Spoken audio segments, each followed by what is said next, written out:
So we will start with talking a little bit about the topic. Today's topic is the cutting the root of the pain, and so cutting the root of our pain, either it's individual or it's a collective, is as a family, and or is a collective as a community.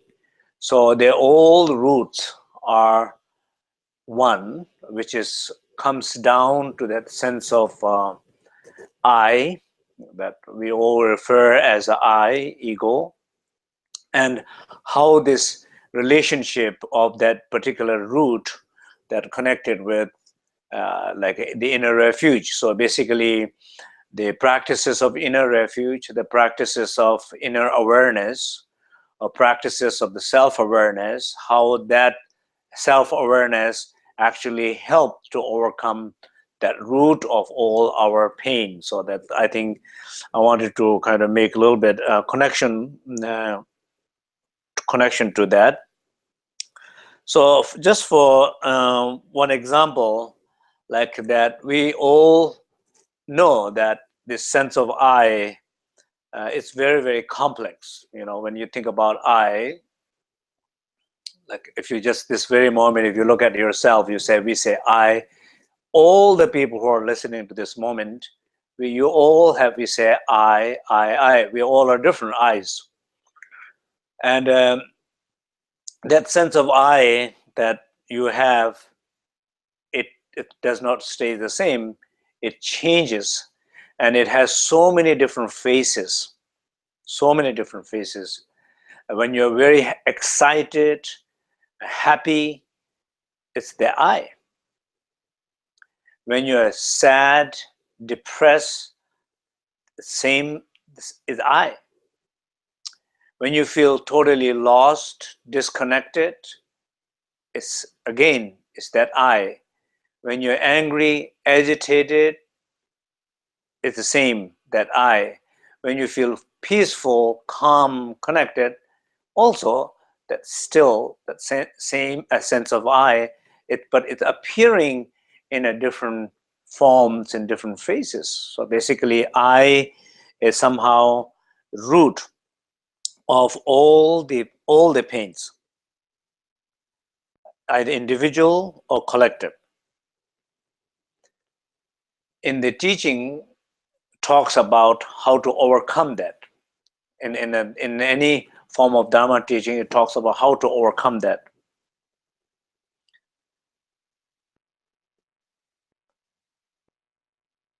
But we cannot overcome unless we are some sense of connected to each other.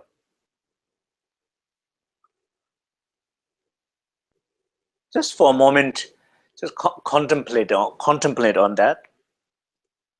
In all the Dharma, in the teachings, it talks about overcoming that ego. I think in some sense, in all this Buddhist schools, for sure, talks about that. Has a single agreed purpose of all the vehicles, doctrines, is to overcome that a sense of grasping mind of I. Like when I say I, the ego's object I doesn't exist. So overcoming that, there became so many different paths, practices, all the different 9 ways, tenet system. Reason why they are different from each other, because of the methods. The higher the vehicle is, the higher method supposed to be. The 4 tenet systems in Buddhism, they all slightly disagree in the approach of overcoming that grasping mind, ego, I.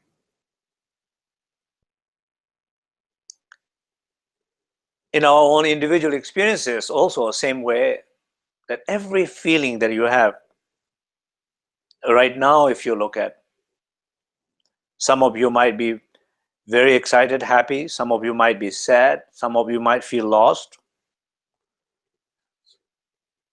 But they all are not different, much different. And as far as I is concerned, there's not much different. They're all very, very, very similar.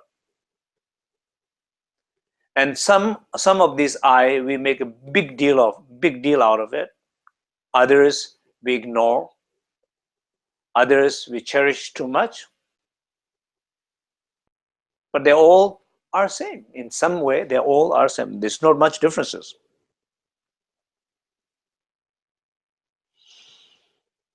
So many faces of I.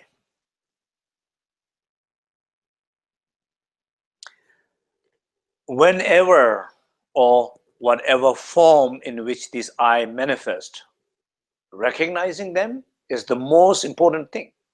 Single most important thing is to recognize that I, which is the source of all the pain. Let's think about this. For example, when you are in pain, people say something like, it really hurts me. You really hurt me. The event produced that experience. The experience is very much within yourself, and it is very personal. And that very moment, if you look at inside, who is that I?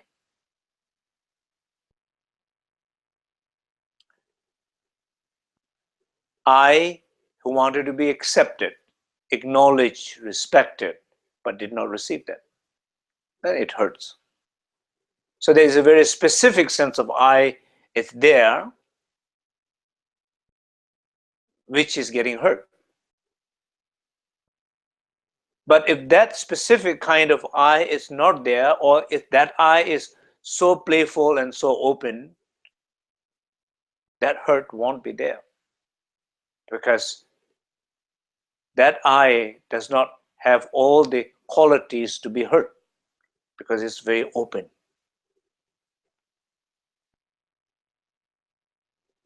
You look some people so vulnerable, so vulnerable. I've met many people like that in my life. It's very hard to behave in front of them. You don't know what to do.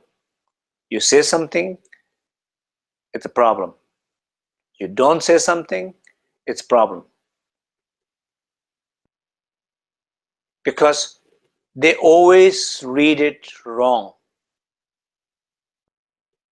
Because the I that they have know only how to produce pain. And they are very good at producing pain, that no matter what the situation is, no matter what you say, they will read it in a way it will make them feel pain.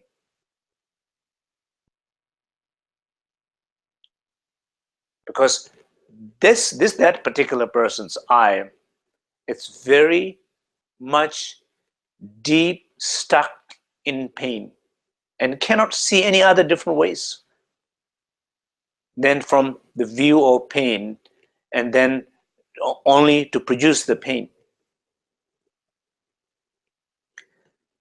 But some other situations where people say, well, I like people who do a psychological work.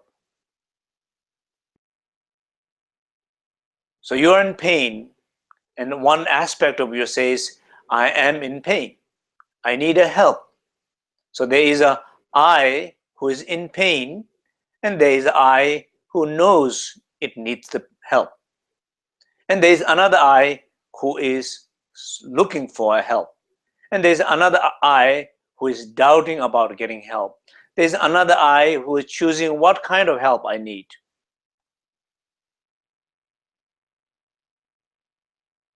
And there's another I saying, maybe none of this will help me. Layers of I's. And maybe there is one I which says, oh, it is really helping me.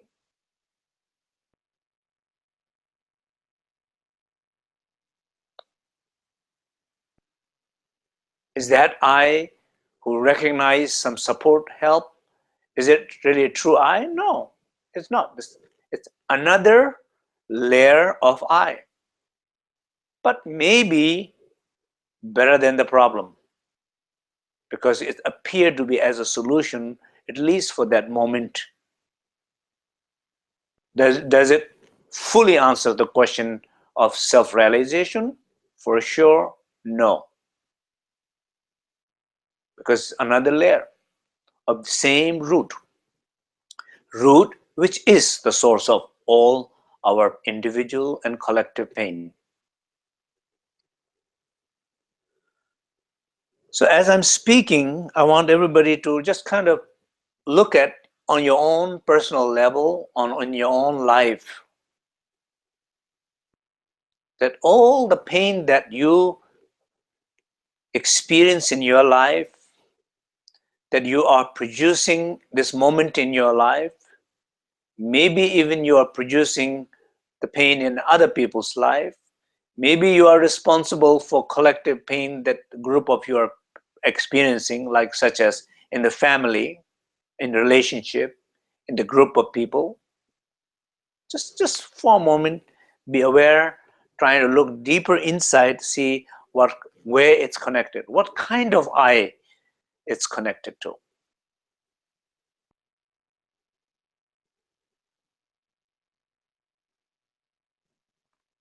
So I think first important thing is to kind of really kind of recognize that aspect a little bit more experientially, a little bit more by reflecting inward.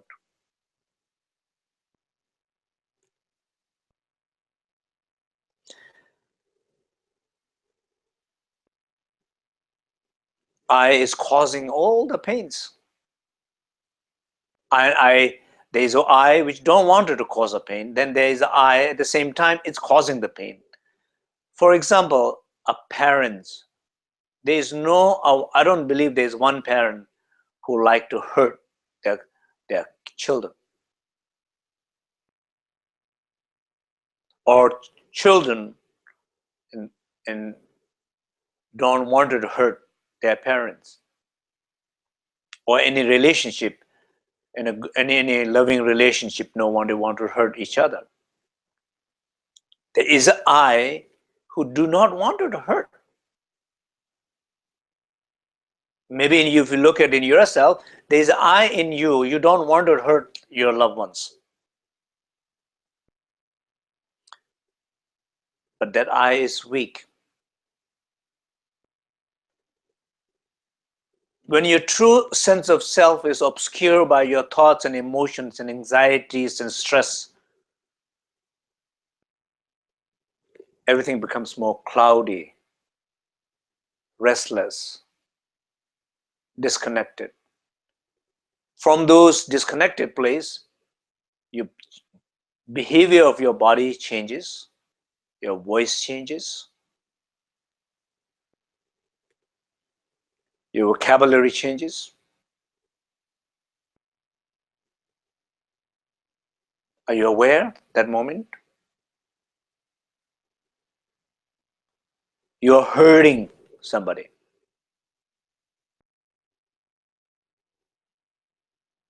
A mother is hurting child, a father is hurting the child. Are you hurting somebody that you love?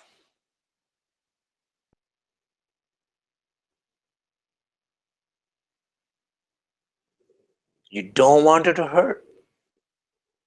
I which don't want it to hurt. Then there's I which is hurting actively at that moment, but one is not conscious of that. There is that happening simultaneously. One is more suppressed, and one is it takes over. It happens almost every single relationships, and some people live in that side more than the other side. They live more producing pain all the time than the other side of the loving side. Some people live a little bit more balanced. Some people live more loving side. Which category you belong to? Be aware. Can I change Of course you can change. We'll talk about that. But first, to know the source of the source. This is the source. It doesn't matter who that person is. One can be a great practitioner. One can be a great teacher. Even yogi. Everybody has their moments.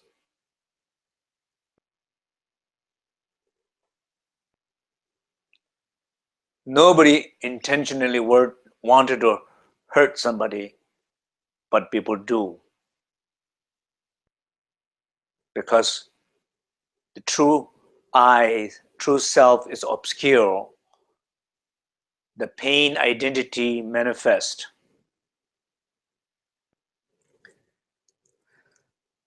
Pain identity manifest.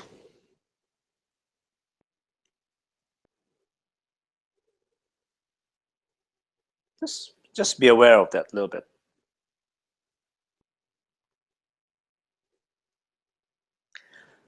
I'm just giving some kind of this, like some philosophical examples also. Like if you look in a Tibetan tradition, in a Tibetan Buddhist schools, at least schools like if you include Burn, there's 6 schools. If you think about the Burn and Buddhist separate, then there's 5 Buddhist schools, including Chonang. All these different schools are primarily came to exist not so much differences, opinions about the compassion and bodhicitta, because their notion, understanding, disagreement about what wisdom is. And what wisdom is does kind of really, like, if you speak on a mundane level, it means the experience of a true realization of self. I think that's kind of more or less, one might say, the realization of emptiness, a realization of shunyata, a realization of selflessness, different kind of selflessness. But then when you say a different kind of selflessness, then you have to think about what self, how you define the self before you get into a realization of selflessness. So all the different tenet system come boiled down in a very, very simple theory. It comes to the identifying what self is. And I'm trying to, it's not, I'm always trying to make it simple, but I think for all of many people who are listening to these webcasts, not necessarily have so much background of these teachings. So I'm trying to keep this very ancient, sophisticated, profound teaching in a kind of simple language, as simple as possible. So it boils down to the sense of how you identify a sense of self. So as I said, a family, nobody wanted to hurt each other. We keep on doing. Even teachers hire yogis. They don't want to hurt some students or something. Yeah, vice versa. It happens.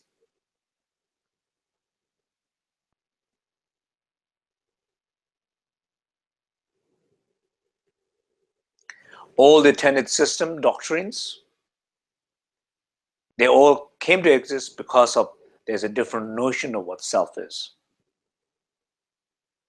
All the schools in Tibet, exactly the reason. At least, I think, instead of each teacher trying to make it one's own club and starting a school, I don't think that's exactly the reason. There won't be that good enough reason if that is the case. But I think the reason is that good reason is there's some deeper notion of understanding of what self is. Then these different traditions, school starts. There's a lot of a sense of different understandings. The complexity is similar to all the tenet system, doctrine system, as same as the complexity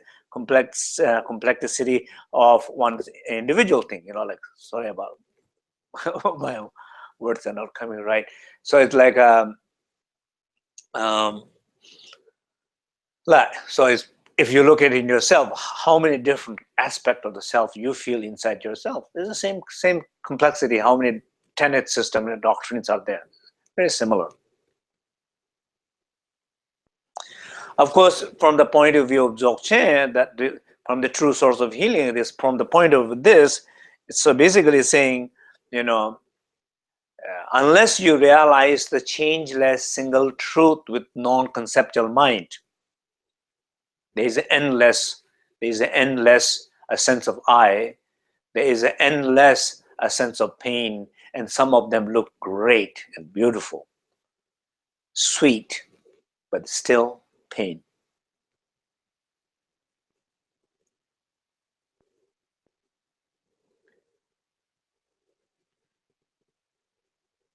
So these are a little bit kind of some sense of a background. I think that what is the source of this pain individually, collectively, in a family, in groups of people, in the schools in Tibet, in tenet systems, the vehicles toward enlightenment, they all discuss the same. And even yourself, the way in one single day, how many times you shift from one to another, they all are different faces of that same I, which is the source of all your pain. So until somebody recognizes that,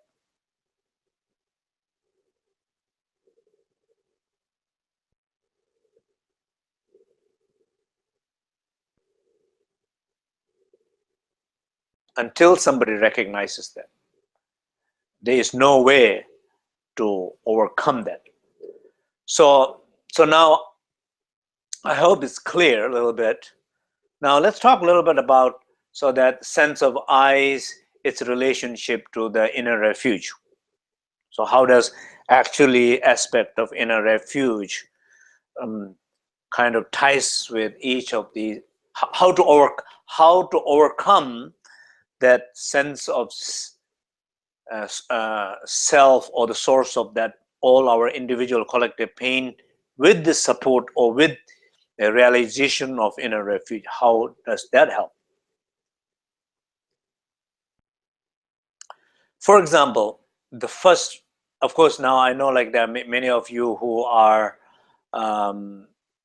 probably not very familiar with these teachings, and some of you are maybe coming first time here. So, and I hope that that you are experiencing something, at least experiences the presence of our connection, presence of connection of all the people who are participating this moment, some sense of presence of yourself, and then hopefully understanding some things that I'm talking about. So as a refuge prayer, maybe we can put the refuge prayer. And so in the first refuge prayer, when we say, I take refuge in the body of emptiness, we are talking our refuge within ourselves. So let's for a moment, let's talk about this notion of self-realization. What it means to be introduced to yourself, what it means to know myself. I know myself, or self-realize.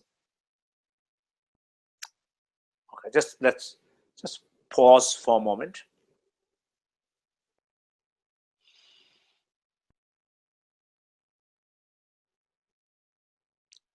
let's reflect on what it means to know myself, or in the teaching it says introduction to the dzogchen, or sometimes self-realization. What does that mean?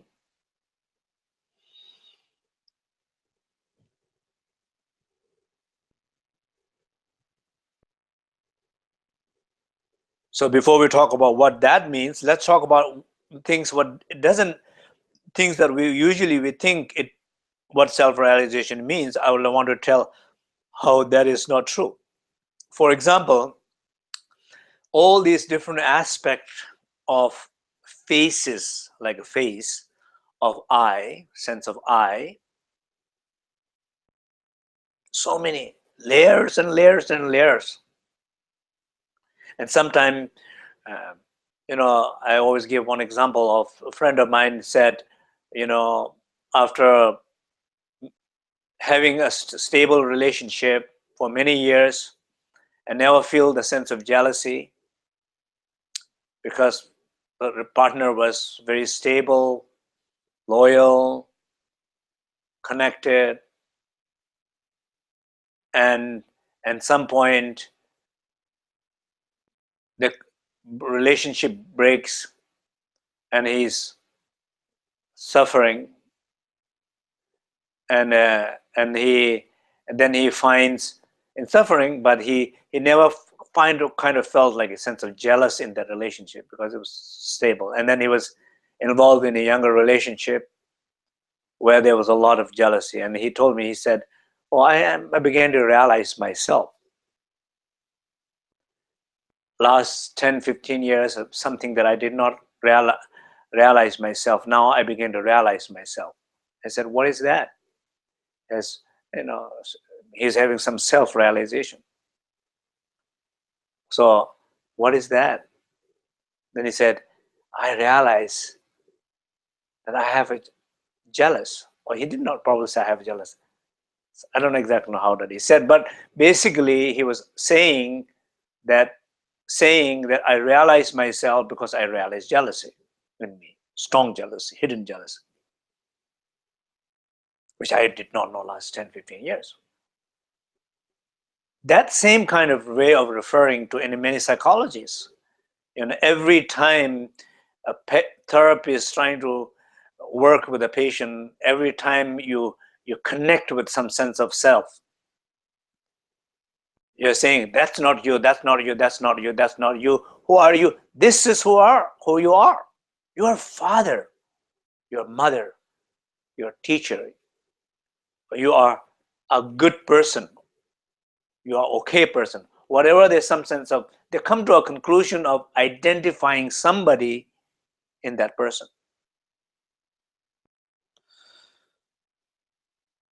And say, connect with that, live with that. That's you, who you are. According to this teaching, you got it wrong.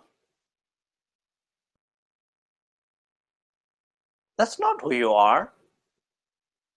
That's another layer of you.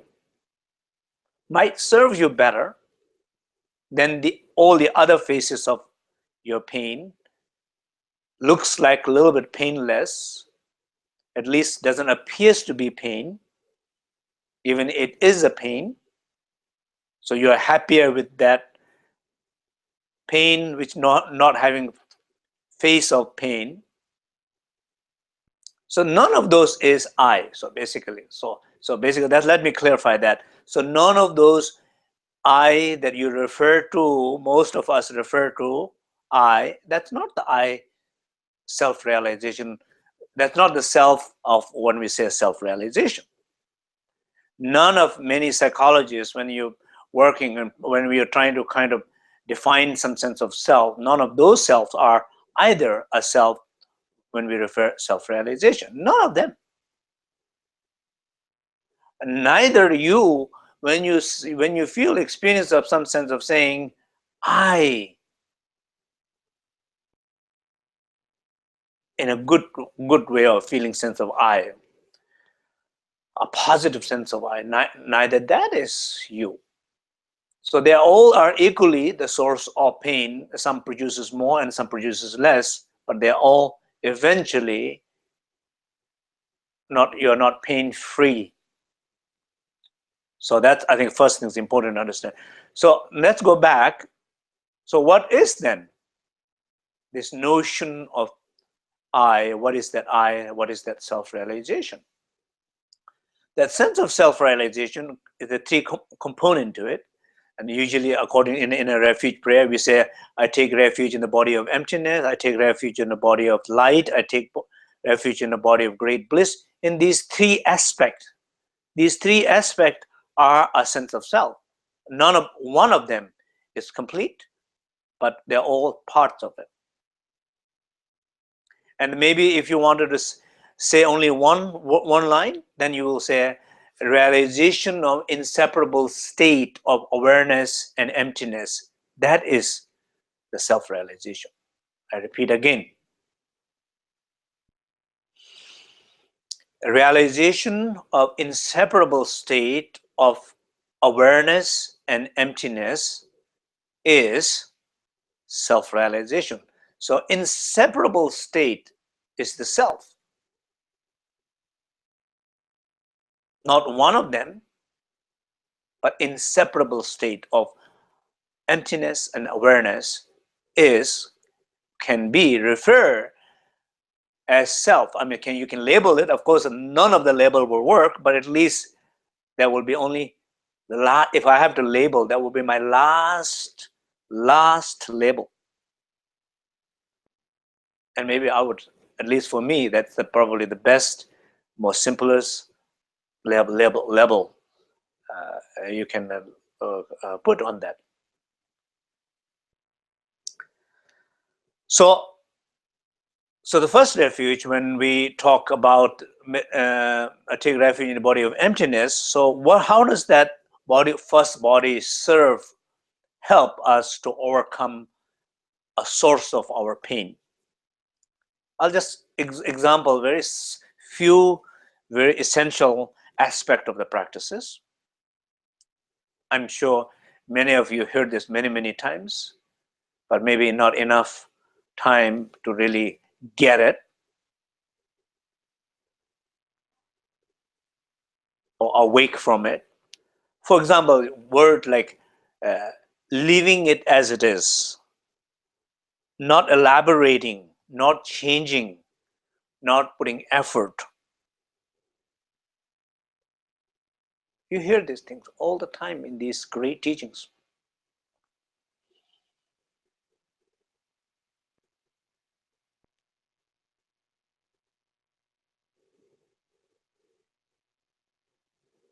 Leaving it as it is.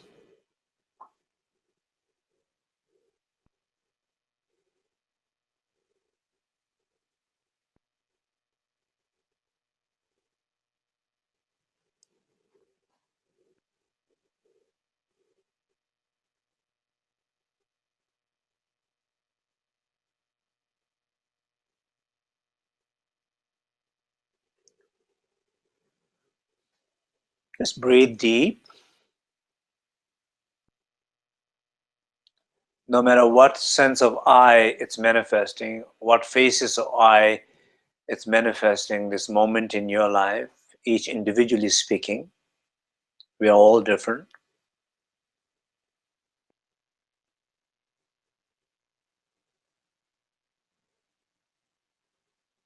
Some of you might be very happy, healthy. Some of you might be very confused,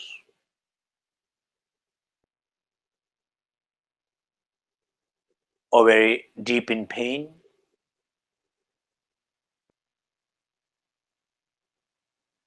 or so much fear.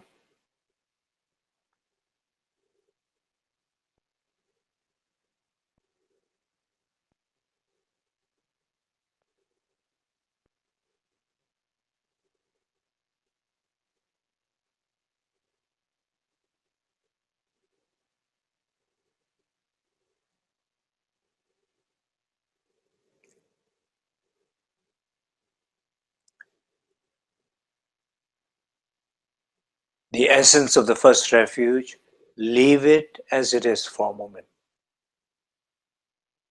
Give a space to these experiences. They are just experiences.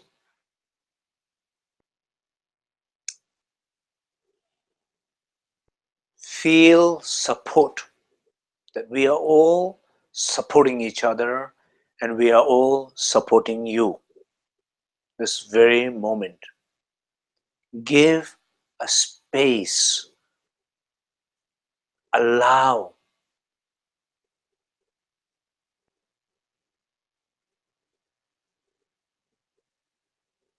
Leave it as it is. Rangsar Shap.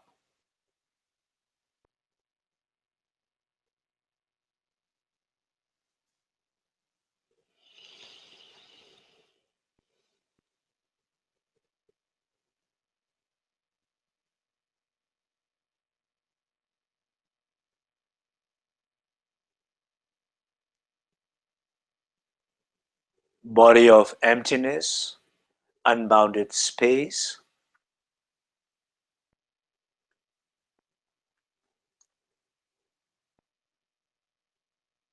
First refuge embodies all the different qualities of the space and limitlessness. Means leave it as it is.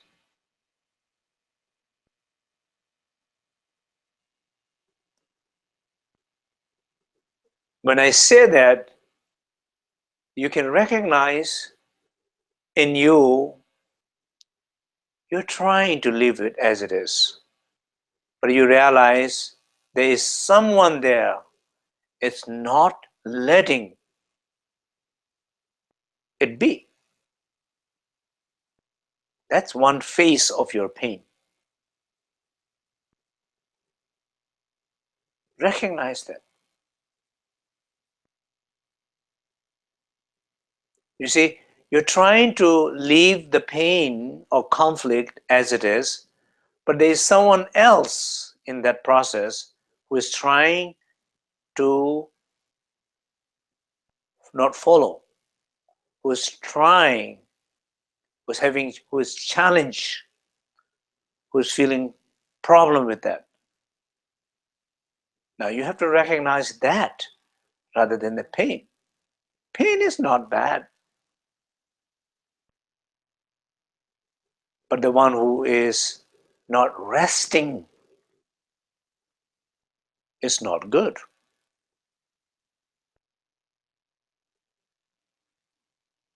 Pain is not bad.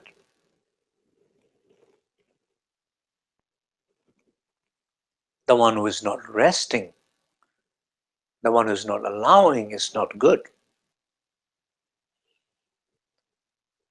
Allow it, rest.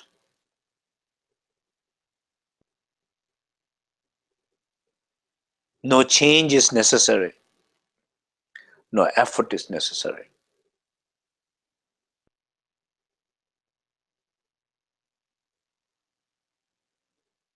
And realize the one who is putting effort will increase that pain. The one who is putting effort is trying to reduce the pain, but instead it will increase the pain. Because the one who is putting effort is the source of pain, not the pain itself. Pain itself, even in the first place, came to exist because those kind of effortfulness, constant effortfulness, or constant years of effortfulness. It came in the first place, came because caused it.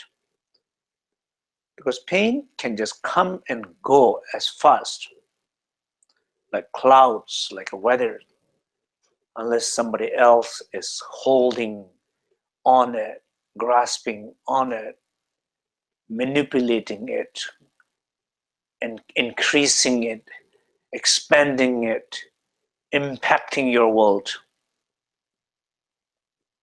All those works, pain is not doing it. The grasping mind is doing it. let the grasping mind rest in that space. So this sense of rest.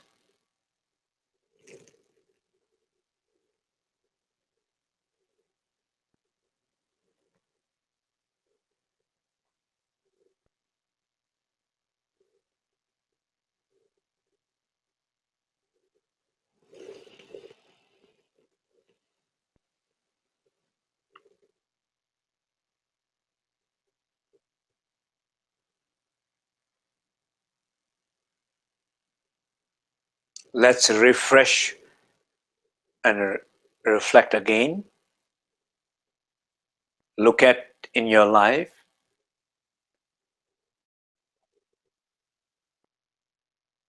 but how many faces of I means I, you're experiencing this moment in your life. And look at the one which is most difficult, challenging one. What it is lacking is the protection of first refuge. What is lacking is the connection to that space, awareness of that space.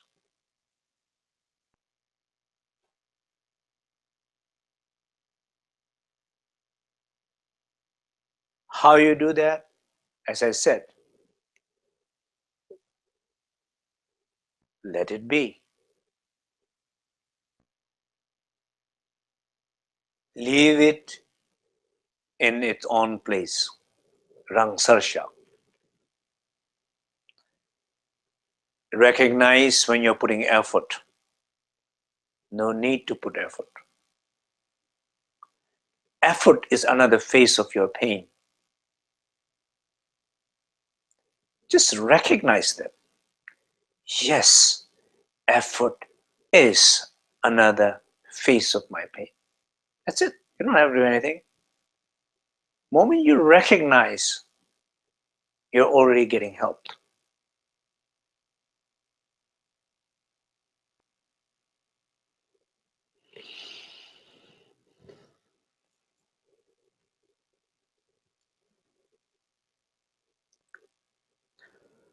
So the first quality of the inner refuge of space helping directly the overcoming source of all our pain, which is pain identity, and how space awareness help the pain identity because it dissolves. I hope it's clear enough. In next session, we'll come back more, talk more about it. Second refuge, which is the awareness. I take refuge in the body of light.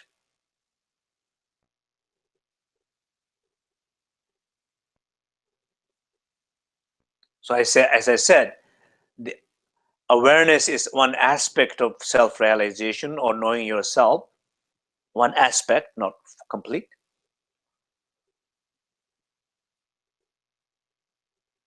So what that awareness is, we call like a ngoshe means when we say help me to recognize my face or master help me to recognize my face. We are not talking about this face. You can go to the bathroom and look at the mirror. You will realize, you can see easily, you don't have to pray for that. 5 years later, you go, you see another face. So you might have to change mirror or get a better mirror which keeps you younger. You see, mirror keep changing maybe. Those faces change. Help me to recognize changeless face. Eternal youth.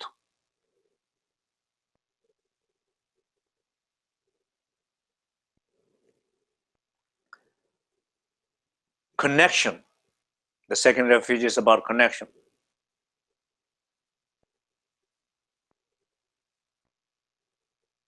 connection without repeating with the concept of connecting, connection without the effort of connecting, connection without idealizing, verbalizing the connection, a connection with no thoughts, no effort, no manipulation, like a child's connection to the mother with full trust. No reminder, no schedule, no effort, no pretending, no manipulation, no expectation, a simple, lively, joyful, protective, trusting connection, like mother's connection to the child, child's connection to the mother. That's the second refuge. So when we are connected to the second refuge, you are protected from that source of pain, from that pain identity. Pain identity is protected by that mother. Pain identity is guided by that mother. Pain identity is hugged, spacious, luminous, hugged by that mother.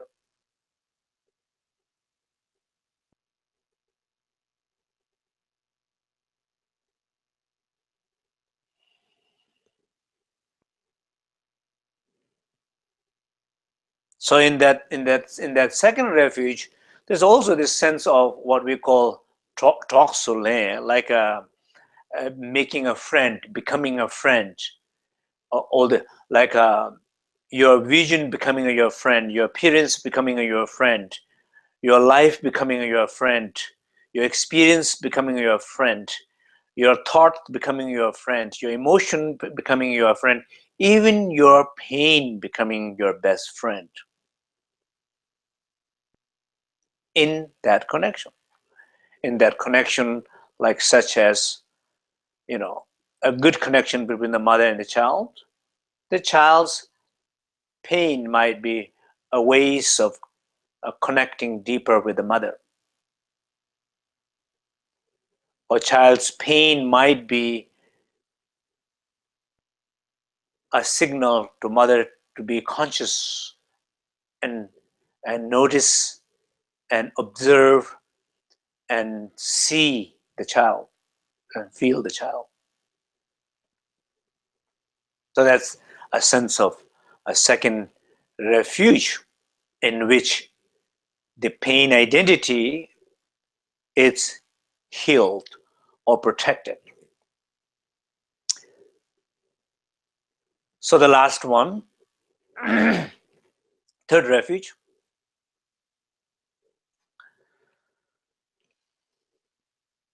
as I said in the beginning, that the meaning of self-realization is realization of union of awareness and emptiness. So realization of union of awareness and emptiness, union, there's a connection.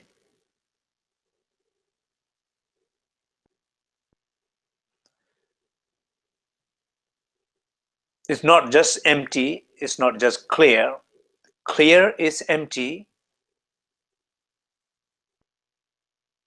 If not, it cannot be clear. Empty or emptiness is clear, otherwise it cannot be empty. Are they separate? They are not separate. They're inseparable. So there's some sense of connection to that union. So like the metaphor of the child and the mother can apply here also.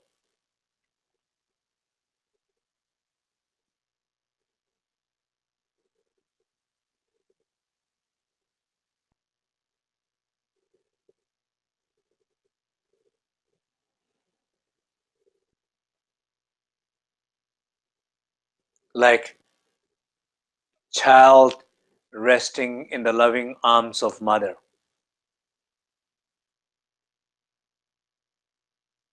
A connection. It's feeling connection.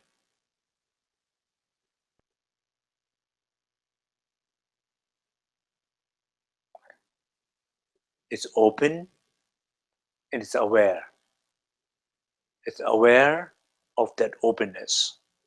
So that is, it's a little difficult to explain in the words, but that's kind of a little bit kind of experience of this. The important part of the practice in this third category is that its ability to prolong, expand, extension of that awareness of connection. In one single meditation, for example, if you do a half an hour, maybe first few minutes you have connection and then you lose the connection, so the rest of the 25 minutes you don't have any connection. Or maybe you have all hour connected, maybe the second hour you don't have a connection. Maybe you have whole day connection, maybe you don't have whole week connection. Or you can have whole week and whole month and big part of your life you are always connected. Expanding the connection.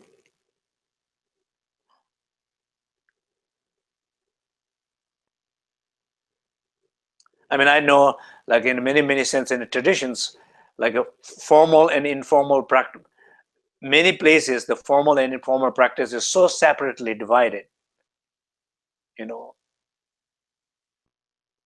some people are so good in doing a formal practice. They sit every single day. But after they sit, the rest of their day does not correspond to that sitting at all. And they're not even aware of that. Expanding is not there. Extension is not there. So here it's very important is how to expand, how to allow the experiences. So why allowing the experience? Because in union, many enlightened quality will manifest if you allow them.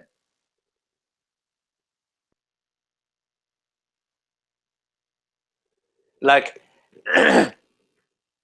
like in pain, many pains, even though we don't allow them, you can see many pain manifest spontaneously. But when they arise, we can be aware, we can dissolve them, we can cut them, we can transform them, we can change them, we can shorten them, we can do a lot of things with them by being aware. But if you are not aware, it expands by itself. So in the meditation, expanding part is necessary with some sense of awareness.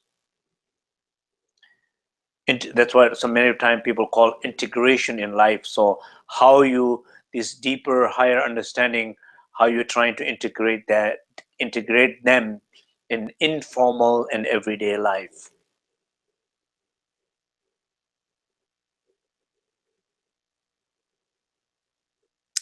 Then the other side, not only you allow them, in this case, third case, not only allow them, but exercising with them.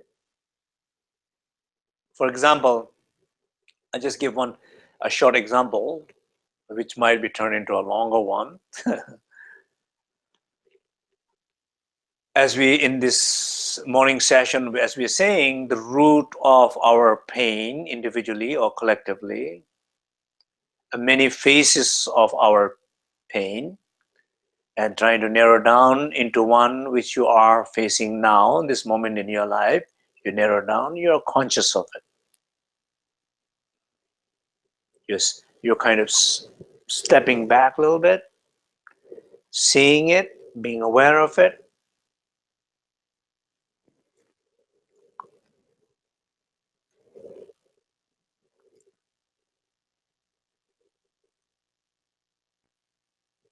Letting it be, leaving it in its place.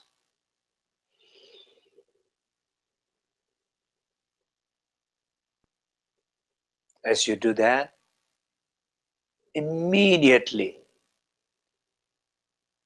new dimension, new space, new possibility arise. Healing is already taking place.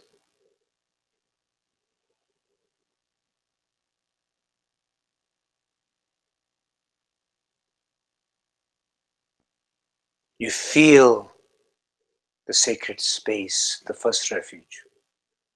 And then now you're aware of that second refuge. You're aware. You're connecting. You're familiarizing. Light arises. Sun is shining. Warmth is arising. In that moment, I'm saying, I allow. I'm connected. I'm allowing. I'm allowing experiences or qualities of that space, or qualities of that awareness. Because that space is not just a space, that light is not just light, it has a lot of dynamic qualities. I'm allowing them. And what happens? Maybe in the middle of those things, you feel a deep sense of confidence, a subtle opening, a sense of joy. And I witness that. I'm not doing anything. I'm just witnessing it's arising. My noticing it, my seeing it, my being aware of it is nourishing that quality. Like my awareness is like a soil. My awareness is like this fertilizer. My awareness is the water. My awareness is the air. My awareness is the warmth and heat. It's nourishing that quality. I'm just aware. I'm not doing anything. I'm just aware. And I'm aware that joy is not only a joy anymore. That is a little smile in my face, a little sparkling light in my eye.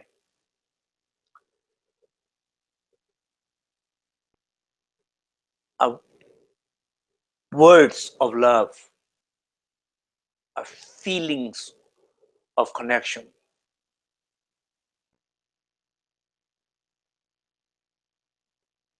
It's already changed its form.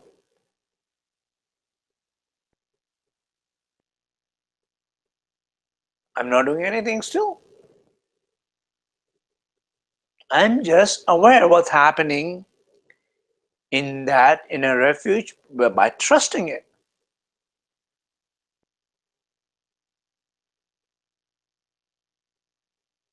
I'm already feeling better in my body.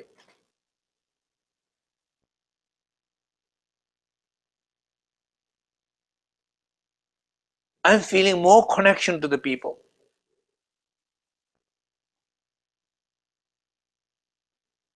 I'm having more images of helping others.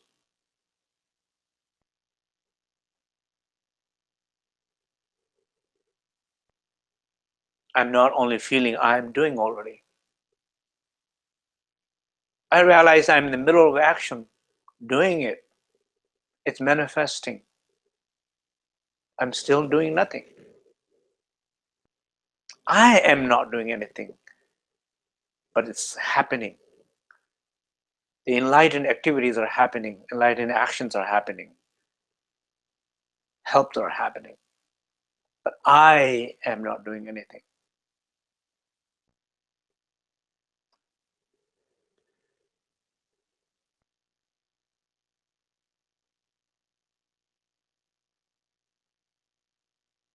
And I'm witnessing it.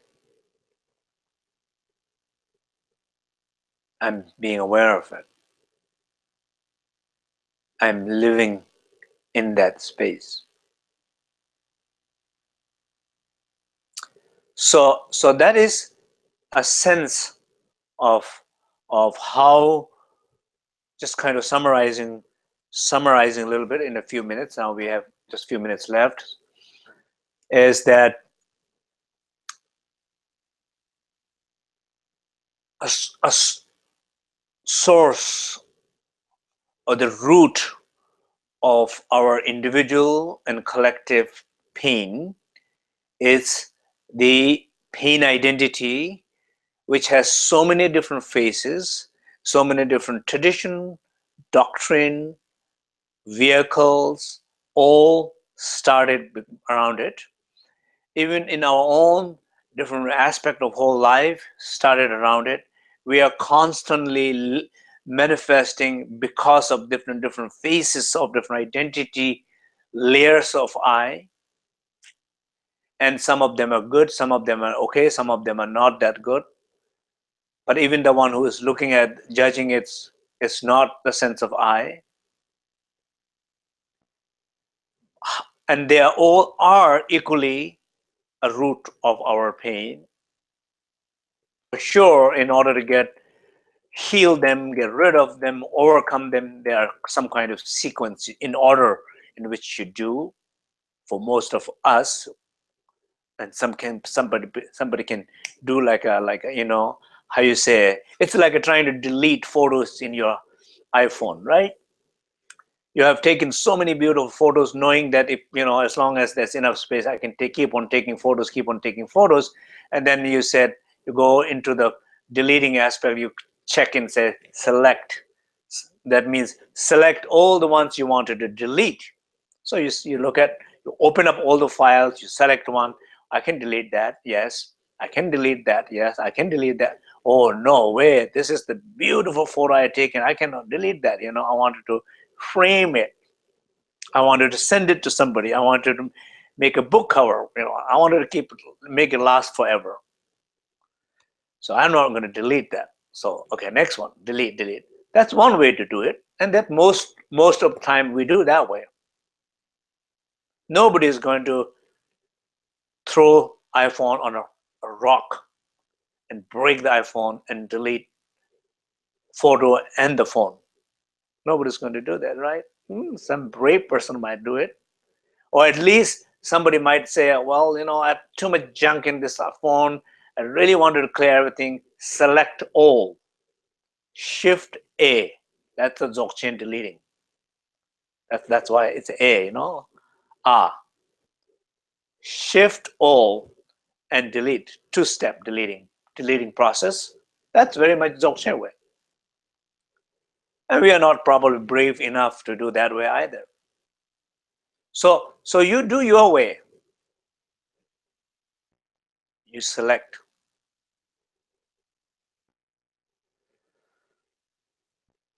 And then the last thing we will select is the one who is selecting. Because it's very possible you keep selecting everything, deleting everything, but then you forget one, the one who was selecting everything escapes.